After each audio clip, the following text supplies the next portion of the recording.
Bismillahirrahmanirrahim. Assalamualaikum warahmatullahi wabarakatuh.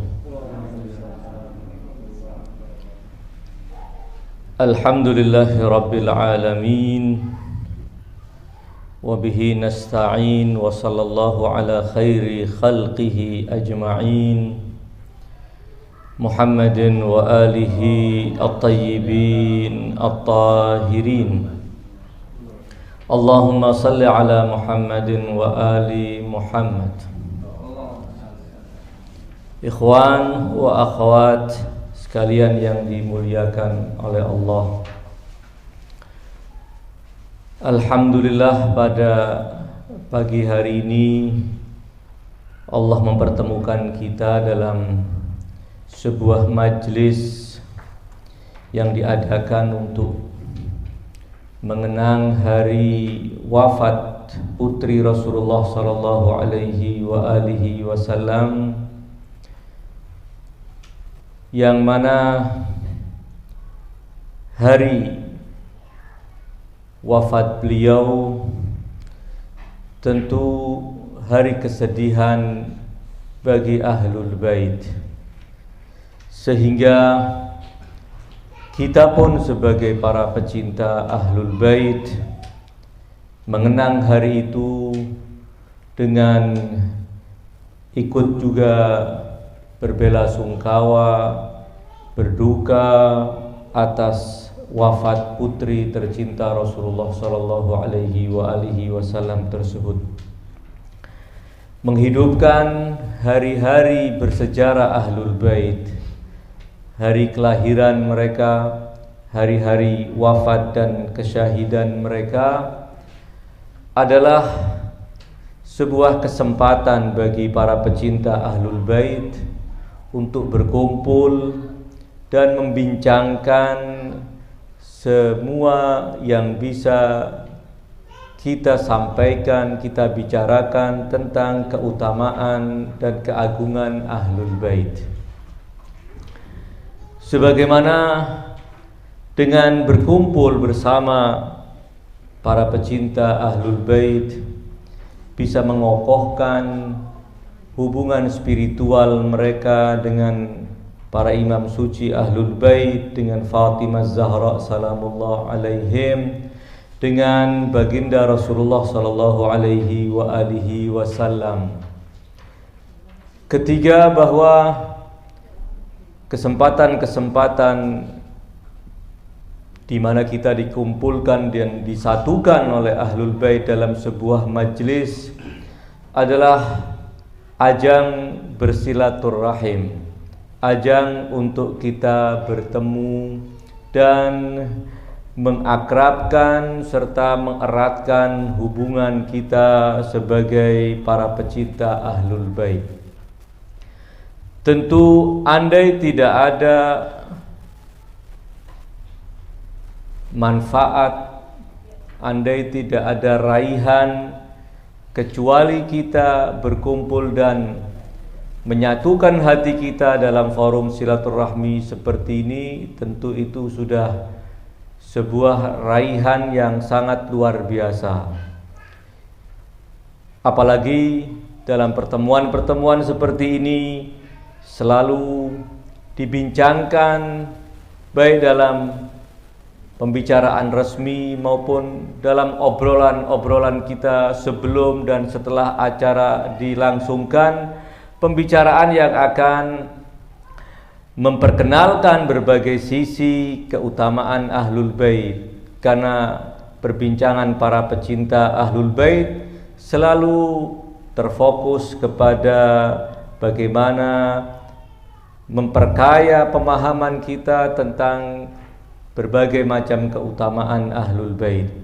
Dan majlis-majlis seperti ini, majlis yang di dalamnya dibacakan ayat-ayat suci Al-Quran, majlis yang di dalamnya disebut-sebut para kekasih Allah, diperjelas, diterangkan keutamaan para kekasih Allah, adalah majlis yang sangat dicintai oleh Allah, dicintai oleh Rasulnya, dan diridhai oleh ahlul bait. Dalam salah satu riwayat yang sangat masyhur yang biasanya sering diungkap oleh para ulama adalah riwayat dari Imam Muhammad Al-Baqir alaihi salam yang bertanya kepada beberapa sahabat beliau. Beliau bertanya, atajlisuna wa tuhaddithun, apakah kalian para pengikut kami Ahlul Bait sering berkumpul, duduk-duduk bersama, kemudian berbincang-bincang? Karena sekali lagi perbincangan para pengikut Ahlul Bait tentu akan berbicara tentang seputar keutamaan Ahlul Bait, seputar ajaran yang dibawa oleh Ahlul Bait. Maka para sahabat yang ditanya oleh Imam Al-Baqir alaihi salam tersebut menjawab, "Na'am, betul wahai Tuan kami sering duduk berkumpul dan berbincang-bincang." Maka Imam Muhammad Al-Baqir mengatakan, "Tilkal majalisu uhibbuha." Majlis-majlis itu adalah majlis yang aku cintai. Rahimallahu man ahya amrona. Semoga Allah merahmati orang-orang yang menghidupkan perkara kami, menghidupkan ajaran kami, menghidupkan dalam majlis itu, dalam hati para hadirin di majlis itu sebutan tentang keagungan Ahlul Bait.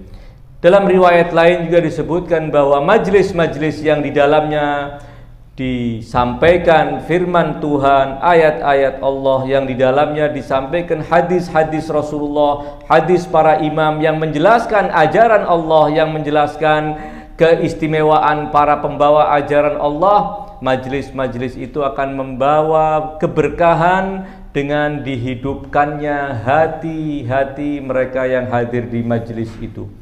Di saat boleh jadi hati orang yang jauh dari majlis-majlis seperti ini menjadi mati.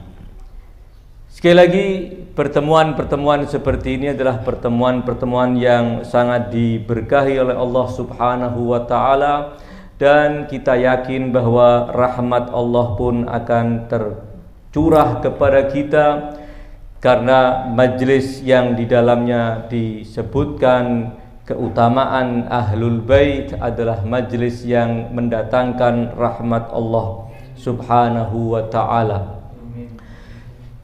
Ikhwan wa akhwat sekalian, kita sedang memperingati hari wafat putri Rasulullah sallallahu alaihi wasallam, yang walaupun hari ini bukan bertepatan hari wafat beliau, namun hari-hari ini disebut dengan Al-Ayyam Al-Fatimiyah, hari-hari di mana kita dianjurkan untuk larut dalam perbincangan tentang berbagai sisi mulia pribadi Az-Zahra salamullah alaiha. Sehingga hari-hari ini ketika kita isi dengan berbagai uraian tentang keutamaan Az-Zahra salamullah alaiha, tentu akan menjadikan kita makin mengenal kelebihan dan keistimewaan beliau, dan pada akhirnya tentu kita akan makin kokoh kecintaan kita kepada beliau. Sekali lagi, bahwa Islam sebagai ajaran yang Allah turunkan, yang dibawa oleh baginda Rasulullah sallallahu alaihi wasallam, yang kemudian dikawal oleh para imam suci dari Ahlul Bait, bukan ajaran yang kering dan kaku, namun ajaran yang tidak semata melibatkan akal pikiran untuk memahami. Demikian juga tidak semata mengandalkan semangat kita untuk menjalankan apa yang sudah kita yakini kebenarannya, namun lebih dari itu, bahwa Islam yang dibawa oleh Rasulullah sallallahu alaihi wasallam untuk menopang dua hal tersebut, ada motor penggerak yang sangat kokoh dan kuat, yang melibatkan emosional, yang melibatkan perasaan, dan itu akan tumbuh subur dengan kecintaan.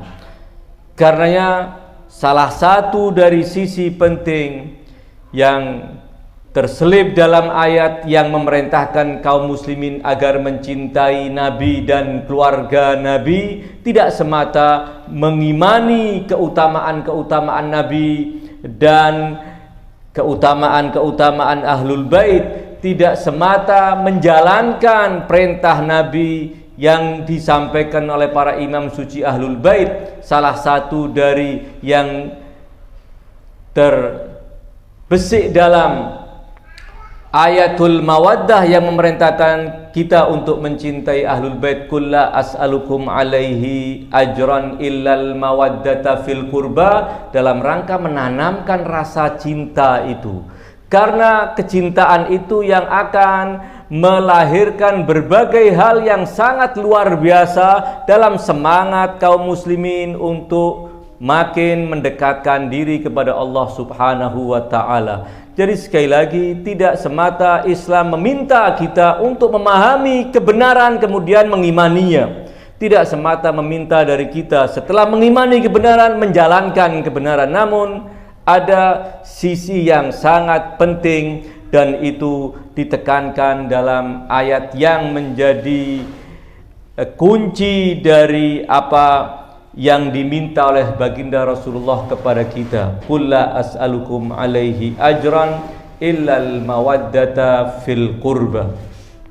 Majlis-majlis yang memperkenalkan Ahlul Bait kepada kita adalah majlis yang tidak semata meminta kita untuk mengimani berbagai kebenaran yang dibawa oleh Ahlul Bait, tidak semata meminta kita untuk menerima dan mengimani maqam-maqam agung Ahlul Bait.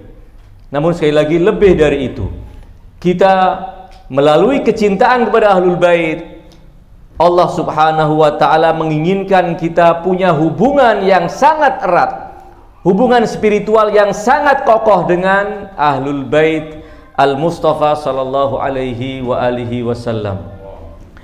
Kita yang sedang duduk bersama untuk mengenang hari wafat putri tercinta Rasulullah sallallahu alaihi wa alihi wasallam, kita sedang memperingati hari wafat wanita yang sangat-sangat agung, wanita yang oleh Rasulullah sallallahu alaihi wa alihi wasallam selaku ayahnya yang paling mengenal keagungannya menyebutkan bahwa Fatimah adalah bad'atun minni. Fatimah adalah penggalan dariku. Apa yang menyakiti Fatimah berarti menyakitiku. Apa yang membuat Fatimah senang dan gembira berarti membuatku senang dan gembira. Fatimah oleh Rasulullah sallallahu alaihi wa alihi wasallam dijadikan barometer untuk memahami apa yang menjadi keridhaan Allah dan Rasulnya. Kita sedang duduk bersama untuk mengenang hari wafat seorang wanita agung yang tidak sedikit ayat-ayat suci Al-Quran menyebutkan keagungannya, menjelaskan kepada kita kemuliaannya. Wanita yang sabda-sabda Nabi sallallahu alaihi wa alihi wasallam telah menjelaskan kepada kita berbagai sisi kemuliaan dan maqam yang sangat tinggi yang telah dicapai oleh putri Rasulullah sallallahu alaihi wa alihi wasallam tersebut. Kita sedang duduk membicarakan sosok wanita yang Allah Subhanahu wa ta'ala ketika ingin menerima taubat Adam, Allah memerintahkan kepada Adam agar meminang diterimanya taubat itu melalui bertawassul dengannya. Ayat dalam surat Al-Baqarah yang sangat masyhur setelah menceritakan Nabi Allah Adam, Allah Subhanahu wa ta'ala bercerita bahwa Adam melakukan sebuah kesalahan. Terlepas dari penafsiran para ulama apa yang dimaksudkan dengannya, Namun yang pasti kemudian Adam harus memohon ampunan dari Allah. Adam harus mendapatkan taubat dari Allah. Dia harus kembali kepada Allah. Maka Allah mengajarkan kepada Adam sebagai syarat agar taubatnya diterima, agar kesalahannya diampuni. Allah menurunkan perintah kepada Adam agar memohon ampunan melalui bertawassul dengan putri Rasulullah sallallahu alaihi wasallam. Bertawassul dengan kedua putranya, bertawassul dengan suaminya, dan bertawassul dengan ayahnya. Fatalaqa Adamu min rabbih kalimatin fataba alaihi. Allah menurunkan kepada Adam kalimat,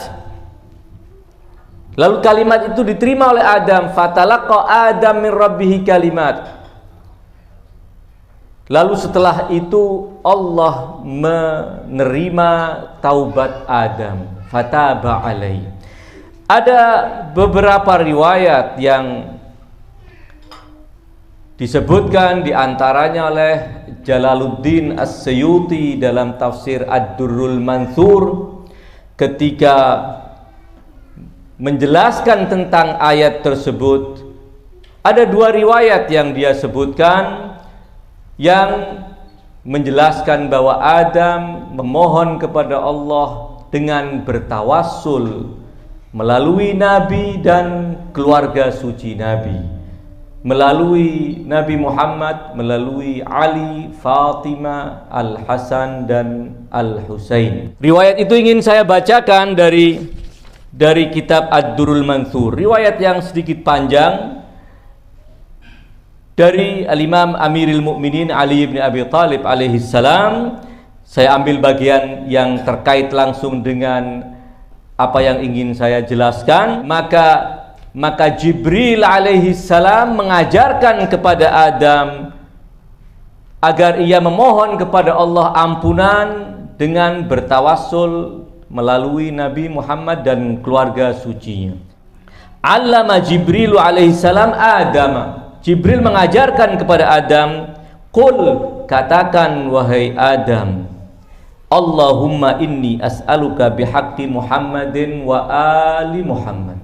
Katakan dalam permohonanmu kepada Allah untuk meminta ampunan itu, katakan, ya Allah, aku memohon kepadamu dengan hak dan kemuliaan Muhammad dan keluarga Muhammad. Subhanaka la ilaha illa anta amiltu su'an wa ghalamtu nafsi faghfirli innaka antal ghafurur rahim. Ya Allah, aku memohon kepadamu dengan kemuliaan Muhammad dan keluarga Muhammad. Engkau maha suci, tiada Tuhan selainmu. Aku telah berbuat sebuah keburukan dan menganiaya diriku. Faghfirli, maka ampuni aku. Innaka antal ghafurur rahim.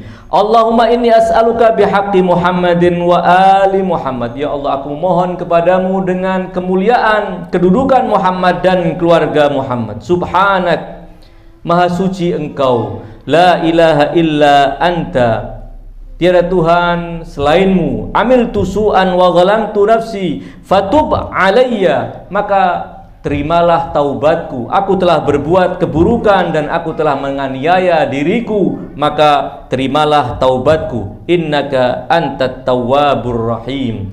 Kata riwayat itu, inilah kalimat yang diajarkan oleh Jibril kepada Nabi Adam agar memohon kepada Allah ampunan melalui bertawassul dengan kedudukan tinggi dan mulia Nabi dan keluarga suci beliau.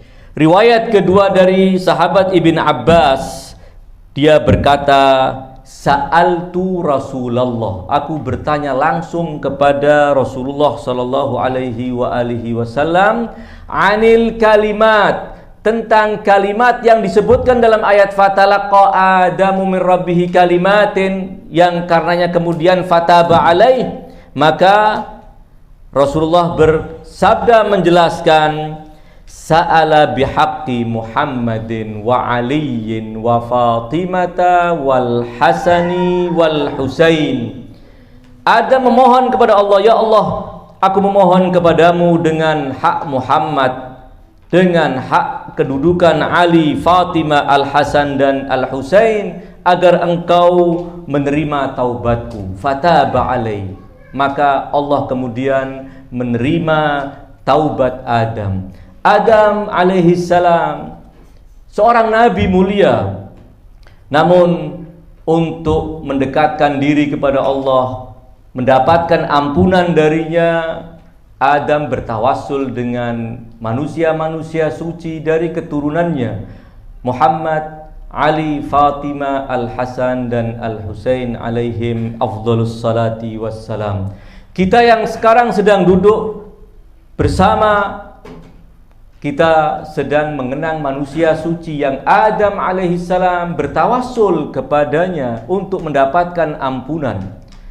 Oleh karena itu kita patut berbahagia, patut juga berbesar hati bahwa kita juga akan mendapatkan ampunan dari Allah Subhanahu wa ta'ala. Kita akan mendapatkan keberkahan dalam kehidupan ini. Kita akan mendapatkan keridhaan Allah Subhanahu wa ta'ala ketika kita mendekatkan diri kepada Allah melalui kecintaan kita kepada Zahra salamullah alaiha, kecintaan kita kepada keluarga suci Nabi, melalui mendekatkan diri kepada Allah melalui hubungan batin yang ingin kita bangun dan kita bina dengan manusia-manusia suci.